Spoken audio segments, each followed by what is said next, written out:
할렐루야. 아멘. 여러분 뵈니까 너무 좋습니다. 코로나19로 인해서 많은 분들이 지금 마음이 심란해져 있습니다. 그런데 주님 앞에 이렇게 나와서 예배드릴 수 있다는 게 어찌나 감사한지 그리고 은혜로운지 모르겠습니다. 저는 두 가지의 관점에서 오늘 말씀을 전하고자 합니다. 첫 번째는 제가 경험한 하나님, 그리고 두 번째는 제가 선교하고 있는 선교 현장에 대해서 말씀을 나누고자 합니다. 저는 경찰관처럼 보입니까? 네. 제가 그 경찰관이었습니다. 25년 동안 경찰관 생활을 했고요. 총경으로 퇴직을 했습니다. 미리 명예퇴직을 하고 그리고 목회를 지금 하고 있습니다. 그런데 저는 성격이 적극적이었습니다. 제가 감리교, 그 다음에 또 기장, 예장 이렇게 여러 교회에서 신앙생활을 했는데요. 감리교 때는 권사를 했었고 또 기장에서는 안수집사도 했어요. 그랬는데 저는 거듭나지 못했고 성령을 체험하지 못했었습니다. 그래서 저는 세상 살 때, 경찰관 생활을 할 때 술을 많이 마셨어요. 그게 죄가 된지를 몰랐습니다. 그래서 저는 적극적인 성격이고 또 긍정적인 성격 때문에 승진도 빨리 했고 또 가는 곳마다 저를 필요로 했고 가는 곳마다 칭찬을 받았습니다. 그래서 제가 30대 중반에 지방경찰청에서 보안수사대장을 했었고 또 청와대에서 사정팀 팀장도 했습니다. 그러다 보니까 많은 경험을 했어요. 그리고 저보다 이제 큰 형님보다 나이가 더 많은 보안직원들하고 이렇게 중요한 특수수사를 하다 보니까 그들에게 제가 유로해 줄 수 있는 방법이 없어요. 그래서 수사가 끝나면은 다 같이 모여서 그들에게 술로 풀어주고 그리고 그렇게 하는 것이 정당한 방법인 줄 알았어요.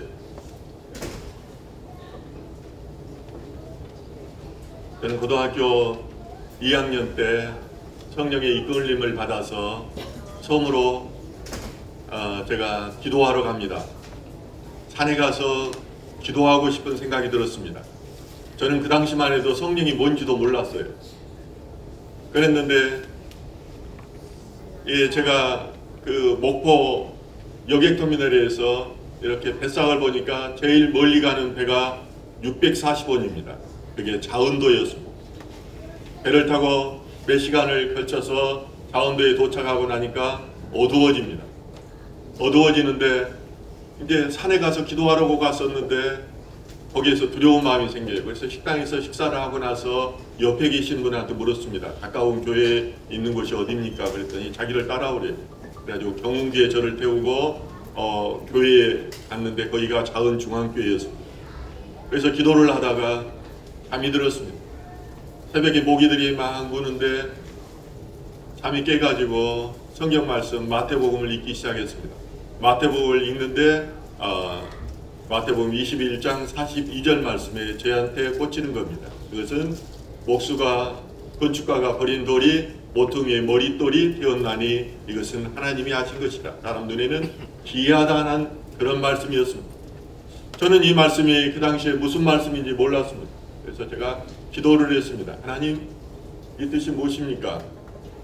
그랬더니 내가 세상 경험을 많이 한 후에 55세 되어서 목사가 되겠다는 것입니다. 저는 그런데 이 말씀이 저의 경찰 생활하는 평생을 따라다녔습니다. 그리고 저는 55세 때 목사가 되기 위해서 마음속으로 생각하고 있었습니다. 그러는데 나중에 한 일이지만 결혼하고 30년이 지나서야 제 아내가 이야기하는데 그 자은중앙교회가 저희 장인어른께서 목회하시다는 교회였다는 것을 알았습니다. 그리고 정확히 제가 55세 됐을 때 우리 나이로 55세 될 때 목사가 되었습니다. 하나님께서는 1.1획도 틀림없이 저의 삶을 인도하고 계셨던 것입니다. 제 가운데 직장에서 성공한 후에 내려놓고 목사가 되는 것이 그게 하나님의 영광이 되는 줄 알았습니다. 그래서 저는 지방청장을 1년만 하고 나서 55세 때 내려놓고 목사가 되겠다고 작정하고 이 타임 스케줄에 따라서 제가 생활에 나갔습니다. 한 번은 제가 경찰에 들어온 지 한 5년 정도 됐었는데 그때 지방청장님이 서장들을 불러가지고 저를 같이 초청했어요. 그러면서 저를 소개하는 거예요. 이 사람을 잘 기억해둬라. 이 사람이 나중에 보안국장을 할 사람이다. 이렇게 그 당시에 이야기를 했습니다. 그래서 저는 그 계획을 가지고 이렇게 쑥 생활을 하게 됐었는데 이제 40대 후반이 돼서 신학을 공부해야 되는 거예요.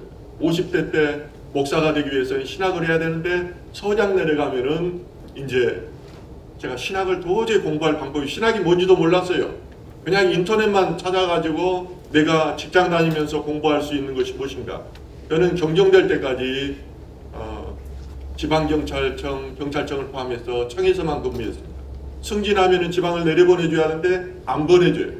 매번 청장님하고 면담해가지고 제가 지방을 내려갔던 것입니다. 그런데 이때 미국에 계시는 저희 장모님이 고위원이 돼가지고 제가 미국을 갔더니 장모님이 현관문을 나서는데 장모님이 그러시는 거예요. 자네 목사 되게. 저 혼자만 알고 있는 거예요. 저 목사 55세 때 목사 되겠다고 했던 것은 저만 알고 있는데 장모님이 목사 되게 그러는 거예요. 미국에서 동서가 목회를 하고 계시는데 나오는데 그 옆에서 거드는 겁니다. 자네는 목사 돼서 나중에 나하고 같이 목회를 하게 되네. 그런데 시간이 많이 지나서 제가 목사가 되고 나서 그러는데 하나님의 응답을 받았다는 것, 동서가 나중에 이야기하는 것을 제가 들었습니다. 그리고 나서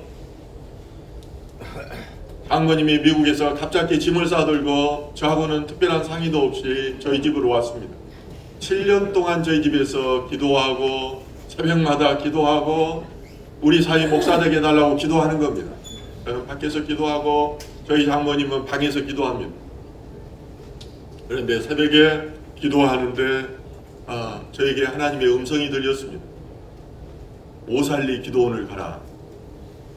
8월 15일 날 강복절 행사를 마쳐서 경찰 선교회에서는 오살리 기도원에서 거기에서 집회를 가졌습니다. 수천 명이 모여서 집회를 갔는데 제가 경찰 선교회 총무를 맡아서 대표 기도를 했던 것이 그 바로 오살리 기도원입니다.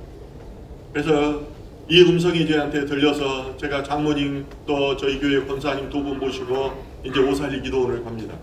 오살리 기도원 가서 그곳에서 톡을 해서 정말로 목이 터져라고 기도를 하는데 그날 하나님께서는 하늘문을 열어주셨습니다. 그리고 저에게 주시는 말씀이 너의 비전을 하나님의 비전으로 바꾸라는 것이었습니다.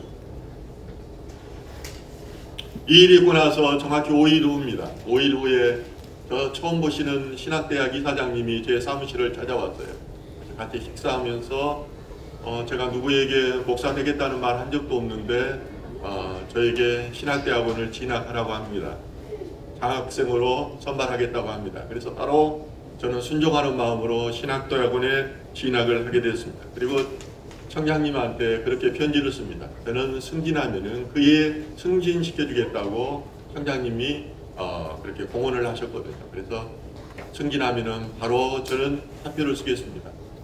그렇게 그리고 그대로 했습니다. 일이 있기 전부터 저는 이용규 선교사님의 내려놓음이라는 책을 읽게 됐습니다.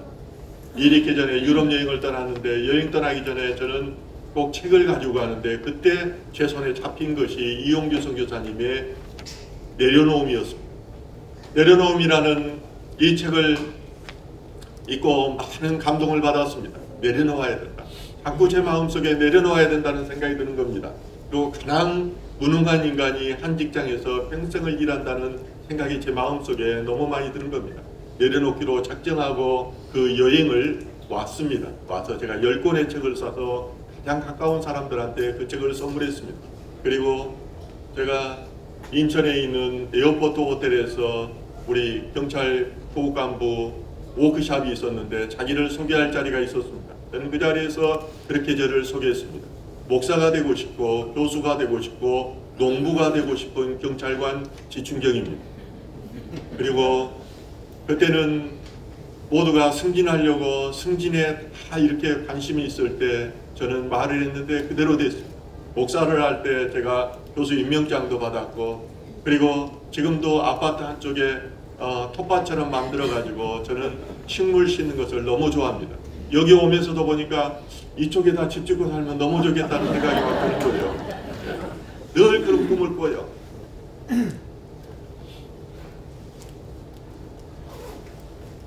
그런데 제가 막상 내려오려고 하니까 얼마나 힘들었는지 모릅니다. 저는 제가 빨리 승진을 했고 또 제가 청와대 사정 업무를 했기 때문에 성공한 사람들, 최상위에 있는 사람들하고 친하게 지냈습니다. 모임도 많이 했습니다. 장관도 제가 형님이라고 불렀고 국회의원도 형님이라고 불렀습니다. 그러다 보니까 세상을 정말 많은 경험을 했습니다. 그러다 보니까 술도 참 많이 마셨습니다. 그런데 지나놓고 보니까 그것이 지옥이었습니다. 그때는 그게 죄인지 몰랐습니다. 제가 예수님을 인격적으로 만나고 나서 그리고 나서 주님께서는 계속 저를 만나 주셨고 음성으로 환상으로 꿈으로 말씀해 주셨는데 만나고 나니까 전부 다가 죄인 겁니다. 저는 기도할 때마다 울었습니다. 저희 아버님 돌아갔을 때도 저는 울지 않은 사람입니다. 남자의 땀과 눈물은 남을 위해서만 흘려야 된다고 생각했었는데 예수님을 인격적으로 만나니까 내 안에 있는 죄들이 모두가 드러났습니다. 그래서 저는 지금도 설교를 준비하다가도 눈물이 납니다. 그리고 설교하다가도 눈물을 흘릴 때가 많습니다. 그런데 제가 보이고 나니까 술을 끊게 해달라고 절뚝발이처럼 살아가는 제 인생이 너무나 비참하게 느껴지는 것입니다. 그래서 술을 끊게 해달라고 기도했는데 어느 날 저에게 꿈을 통해서 보여주는 것입니다. 하늘에서 큰 흰돌이 내려오는데 뱀의 머리, 뱀도 그냥 뱀이 아니에요. 큰 뱀이에요. 큰 뱀의 머리를 박살내버리는 거예요. 그리고 나서 제가 그 다음날 바로 술을 끊었습니다. 그리고 사람과의 관계 모든 걸 끊었습니다. 내려놓은 비움이라는 것이 어떤 것인가, 모든 사람들이 손가락질하는 것 같은 그 속에서 저는 예수 그리스도의 십자가와 자기 부인에 대해서 훈련을 받기 시작했습니다. 이것은 강야학교였고 영혼의 어두운 밤을 거치는 그런 과정이었습니다. 그래서 저는 그 과정 속에서 회개의 기도를 수없이 하였습니다. 그리고 저는 신학교를 졸업하자마자 총회장님의 배려로 그것도 제가 경찰관 생활을 했기 때문에 그런 배려를 해주셨던 걸로 생각합니다. 총회 강당에서 이렇게 목회를 시작하게 됐습니다. 거기에서 잘 목회를 하고 있는데 또 서울경찰청에서 거기 경목으로 그때는 이제 경찰 선교사로 와달라는 그런 부탁이 3번에 걸쳐서 있었습니다. 그런데 제가 경찰 출신인데 다시 경찰에 간다는 것은 있을 수 없는 일이었어요. 그래서 2번을 제가 거절하고 3번째 거절하고 전화를 막 끊었는데 성령님이 가라 그러는 거예요. 정말이지 그때 심령은 지옥에 가는 것 같았습니다. 그래도 순종하는 마음으로 그곳에 갔습니다. 그곳에 갔더니 좀 있어 보니까 또 괜찮았더라고요. 그런데 그 안에 수많은 복잡한 문제들, 제가 가자마자 경목 유촉을 받고 또 거기서 20년 동안 있었던 목사들이 있었지만은 제가 가자마자 2년 만에 거기 지도 목사로 임명을 받았습니다. 그리고 경찰 선교회 교경의 경목계 그 각 총회장 하신 각 교단에서 오신 목사님들 이런 것들을 제가 선교를 아울러야 하고 전국의 15만 경찰의 선교를 아울러야 하는 그런 입장에서 있는데 이걸 하는 게 너무 힘들어서 저는 죽기를 각오했습니다. 내가 죽어야 되겠다. 그리고 나서 또 2년 만에 이런 것들을 전부 수습하고 회복하게 되었습니다. 오늘 본문에 보면은 어떤 사람에게 2 아들이 있습니다. 그 둘째가 아버지에게 말합니다. 아버지의 재산득에서 내 먹을 주옵소서. 유산이라는 것은 아버지가 은혜로 주는 것입니다. 아버지가 돌아가고 나실 때 주는 것입니다. 그런데 아버지가 살아계실 때 이 둘째 아들은 그 아버지에게 재산을 달라고 합니다.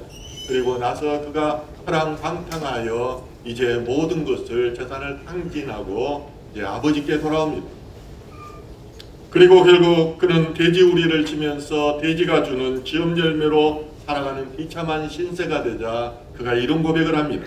오늘 본문 18절과 19절에 내가 일어나 아버지께 가서 이르기를 아버지 내가 하늘과 즉 하나님과 아버지께 죄를 지었사오니 지금부터는 아버지의 아들이라 일컬음을 감당하지 못하겠나이다. 나를 품꾼에 하도록 하소서. 이 둘째 아들은 회개를 했습니다. 탕자였던 둘째 아들이 허랑방탕하여 살았지만은 그가 아버지 앞에 돌아왔을 때 아버지는 어떻게 해주셨습니까? 그에게 새 옷을 입히고 가락지를 끼워주고 새신을 시켜줍니다. 살찐 송아지로 그를 먹입니다. 제가 죄가 죄인 줄 모르고 그렇게 허랑방탕하면서 살았던 제가, 그러면서도 저는 제가 의인이라고 늘 생각했습니다. 누구보다도 정의롭다고 생각했습니다. 그런데 아버지 앞에 갔을 때 저를 보니까 죄인 중에 죄인이었습니다. 그러자 주님께서는 저를 의롭다고 하셨습니다. 그리고 저에게 새 옷을 입혀주셨고 저에게 목사의 가운을 입혀주셨습니다. 목사의 가운은 신발까지도 덮는 것을 의미합니다. 내 죄를 덮어주시는 것입니다. 그런데 본피에는 또 하나의 인물이 등장합니다. 큰아들이 등장합니다. 큰아들이 밖에서 일하다 와서 보니까 가당치도 않는 것입니다. 아버지를 배반하고 아버지를 떠나서 가산을 탕진했던 그 동생이 돌아왔는데 아버지가 저를 위해서 살찐 송아지를 잡아서 베풀었다는 것입니다. 그러면은 아버지에게 있어서 정의는 무엇이라는 것입니다. 아버지에게서 나라는 존재는 무엇이라는 것입니다. 아버지를 잘 섬기면서 가산을 이루었던 나의 모습은 무엇이냐는 것입니다. 그러므로 그는 이렇게 말합니다. 내가 여러의 아버지를 섬겨 명예로움이 없거늘 내게는 염소 새끼라도 주어 나와 내 벗으로 즐기게 하신 일이 없더니 아버지의 살림을 창녀들과 함께 삼켜버린 이 아들이 돌아오매 이를 위하여 살찐 송아지를 잡으셨나이다. 이 큰아들의 불평은 다 맞습니다. 다 옳은 말입니다. 흠잡을 데 없습니다. 그런데 그 큰아들은 아버지의 마음을 알지 못했다는 점에 문제가 있습니다. 우리가 신앙생활을 하면서 종교인으로 살아가면 그런 중요한 원인 중에 하나는 아버지의 마음을 모른다는 것입니다. 이스라엘 백성들이 망했던 것들도 그들의 아버지의 마음을 몰랐습니다. 그러므로 호세아 선지자는 말합니다. 여호와를 알라, 힘써 여호와를 알라. 오늘날도 마찬가지입니다. 목회자뿐만 아니라 성도들이 아버지의 마음을 모릅니다. 그래서 회개할 줄 모릅니다. 그러므로 자기가 높아지려고 하고 정말로 자기가 영광받기를 원하고 세례 요한은 나는 망하여야 되고 주님은 그가 오실 이는 흥하여야 된다고 말씀하셨는데 예수님께서 가르치신 것은 우리가 망하여야 된 것에 대해서 가르칩니다. 그러면은 예수님께서 우리를 높여줘서 우리를 흥하게 하시는 것입니다. 이 오늘 본문 말씀은 누구를 향한 말씀입니까? 여기에는 두 종류의 청중이 나옵니다. 15장 1절에는 세리와 죄인들이 나옵니다. 그들은 본인들이 천국에를 갈 수 없다고 애통하는 사람들이었습니다. 그런데 또 한 부류가 나옵니다. 그들은 바리새인과 서기관들이었습니다. 자기들은 율법을 다 지켰고 율법으로 구원받았다고 하는 사람들이었습니다. 그러므로 그들은 늘 말씀에 대해서 수군거리고 있습니다. 수군거렸다는 원문을 찾아봤더니 계속해서 불평을 토해내는 것을 말합니다. 그들은 주님의 말씀에 주목하지 않았습니다. 자기는 의롭다고 생각했기 때문에 그를 믿지를 않았습니다. 그러므로 계속해서 수군거립니다. 그러므로 오늘 본문 말씀은 바로 수군거리는 바리새인과 서기관들을 향한 말씀입니다. 오늘 15장 전체의 말씀은 회개한 말씀입니다. 세 가지의 비유를 통해서 예수님께서는 회개하라는 것을 말씀하십니다. 그 세 가지는 무엇이냐면은 첫째는 양을 지는 목자의 비유, 두 번째는 한 드라큘라를 잃어버린 여인의 비유, 세 번째는 잃은 방탕한 둘째 아들을 잃어버린 그 비유입니다. 이것을 통해서 주님께서는 마지막에 말씀하시는데 그것은 말씀의 비유가 끝날 때마다 말씀하시기를 내가 너희에게 이르노니 이와 같이 죄인 한 사람이 회개하면 하늘에서는 회개할 것 없는 의인 99으로 말미암아 기뻐하는 것보다 더한다고 말씀하십니다. 아멘.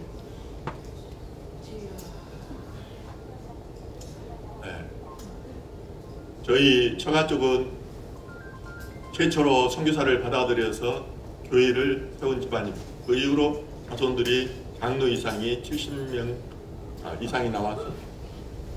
저희 장모님은 때만 되면은 자녀들에게 목사가 되라고 말합니다. 지금도 손주들 만나면은 똑똑한 친구 있으면 목사 되라고 말합니다. 그런데 그걸 제가 그대로 받았어요.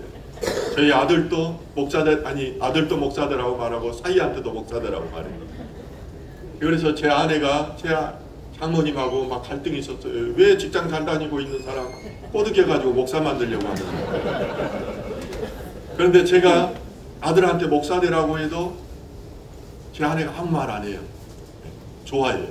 그러면서 이제는 그렇게 말해요. 내 어머니 마음을 알 것 같아. 하나님과 동행하는 삶이 이렇게 행복하다는 것을 어머니 있으면 알았던 거예요. 네. 저희 어머니는 그래서 자녀들 사이 미국으로 다 불러들여가지고 신학 공부해서 다 목사 만들었어요. 그러면서 저한테도 그러더라고요. 목사가 최고네. 대통령도 되면 목사가 안수하는 거예요. 해보니까 정말 목사가 최고예요.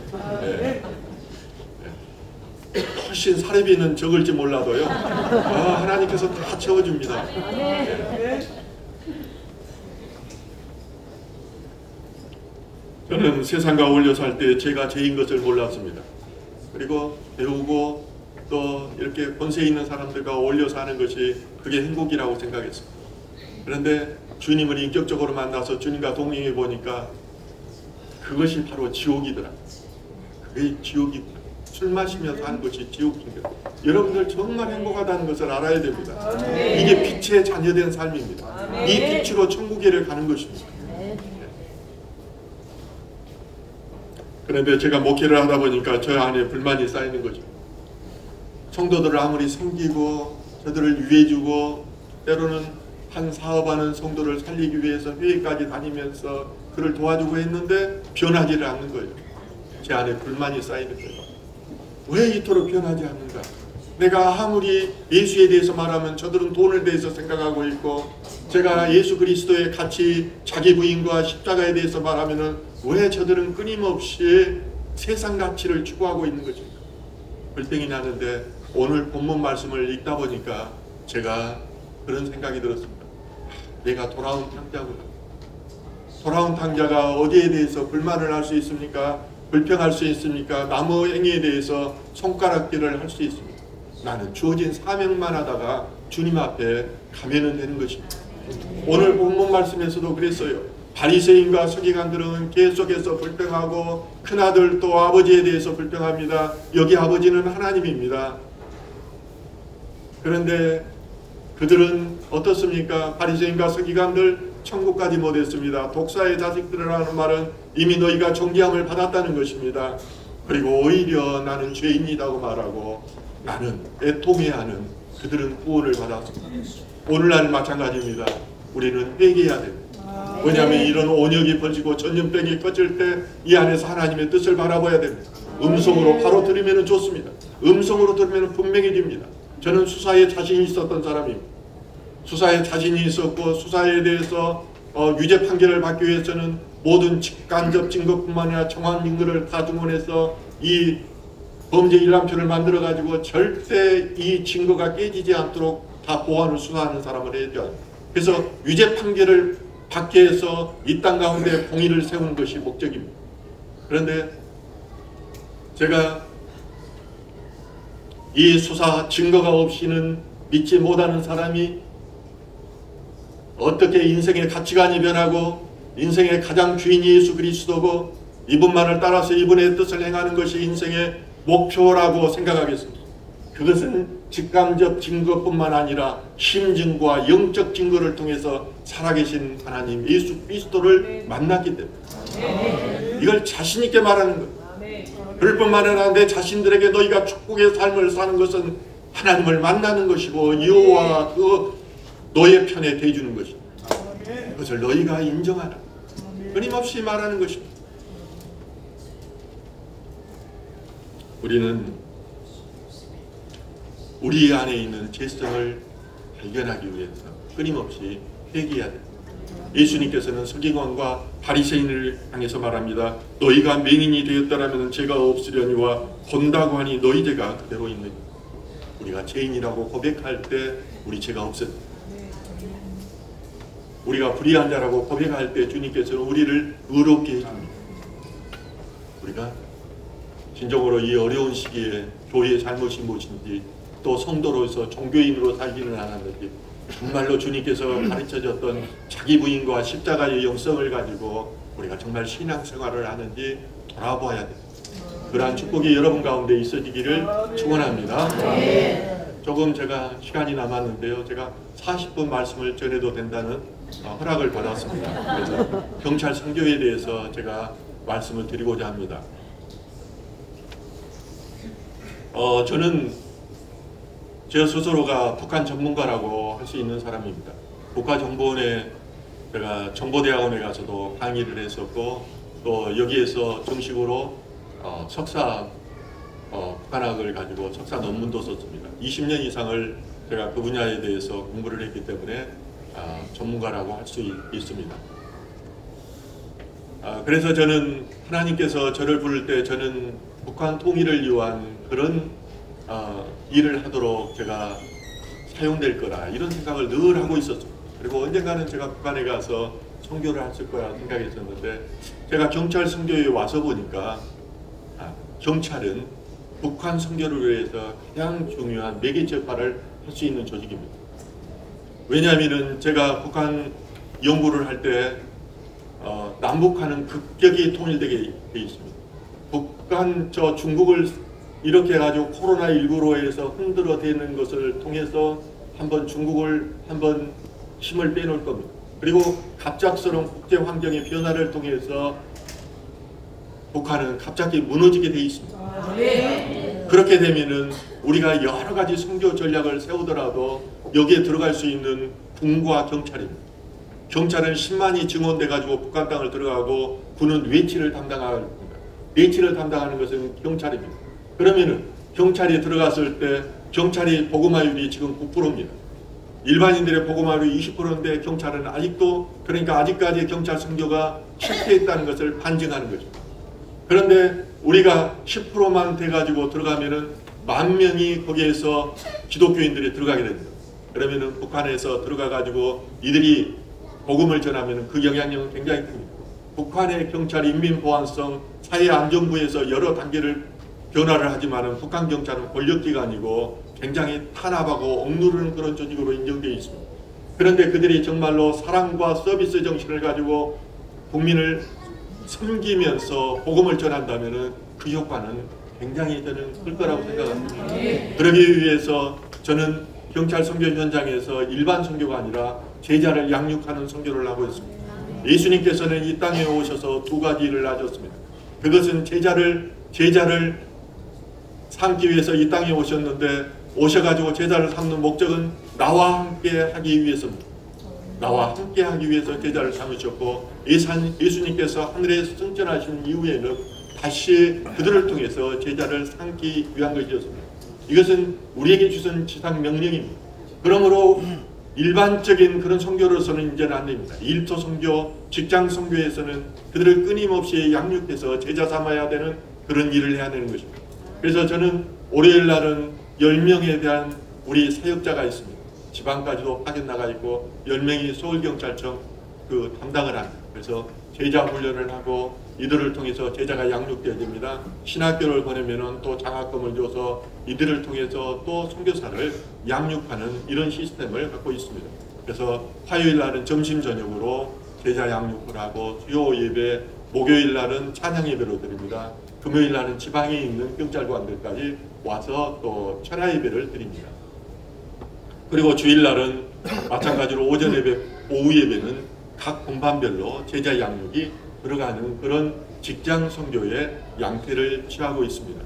제가 경찰관으로 있을 때 세계 경찰 선교 대회를 2차례 했습니다. 저는 그 당시에 환경연이라고 해서 전국 조직인데 이때 총무를 맡고 있었습니다.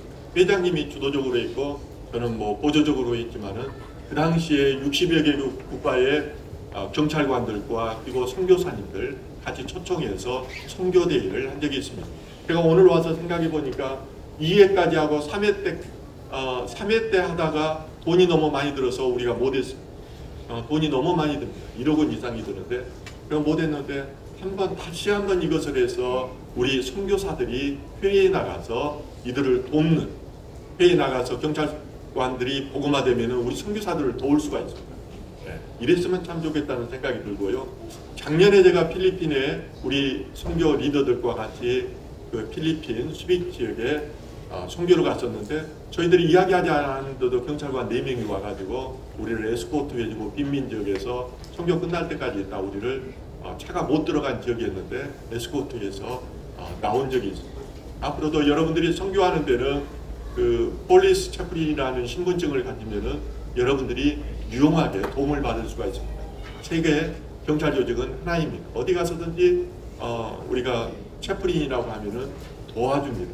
이런 것도 우리 김유경 목사님과 MOU를 맺어서 돕는 방법도 생각할 수 있을 것 같습니다. 경찰 선교는 땅끝 선교를 지향합니다. 저는 땅끝은 복음이 들어가지 않는 것, 그리고 예수 그리스도를 알지 못하는 것, 그것이 바로 땅끝이라고 생각합니다. 제 생각에는 땅끝이 북한적입니다. 우리 민족입니다. 저것을 위해서 기도하고 저것에 복음이 전해질 때 주님께서 우리를 기뻐 받으시고 주님께서 언제 오실지는 모릅니다. 그렇지만 우리는 죽는 날까지 그 사명을 감당해야 됩니다. 이 사명 감당하기까지는 우리는 불평해서도 안 되고 온전히 주님의 뜻만을 바라보며 달려가야 할 거라고 생각합니다. 이것을 위해서 우리 같이 협력하여 선을 이루는 저와 여러분 되기를 소망합니다. 기도하겠습니다.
아무도 예배하지 않는 그곳에서 주를 예배하리라. 아무도 찬양하지 않는 그곳에서 나 주를 찬양하리라. 누구도 헌신하지 않는 그곳에서 주께 헌신하리라. 누구도 증거하지 않는 그곳에서 나 주를 증거하리라. 내가 밟는 모든 땅 주를 예배하게 하소서. 주의 보혈로 덮어지게 하소서. 내가 선이고 주의 거룩한 곳 되게 하소서. 주의 향기로 물들이소서.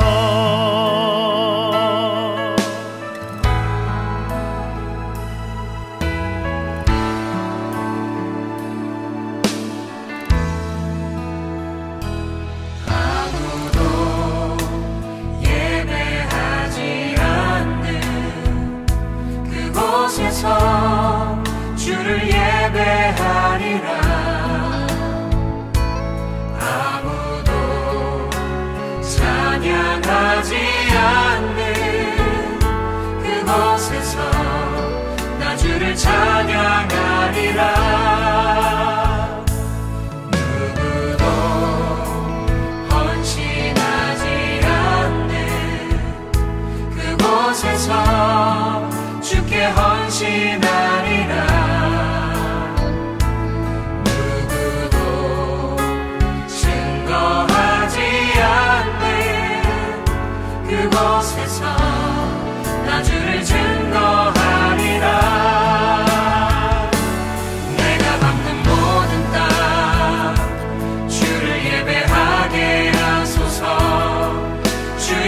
보혈로 덮어지게 하소서. 내가 선이고 주의 거룩한 곳 되게 하소서. 주의 향기로 물들이소서. 내가 밟는 모든 땅 주를 예배하게 하소서. 주의 보혈로 덮어지게 하소서. 내가 선이고 주의 거룩한 곳 되게 하소서. 주의 향기로 물들이소서. 내가 선이고 주의 거룩한 곳 되게 하소서. 주의 향기로 물들이소서.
세상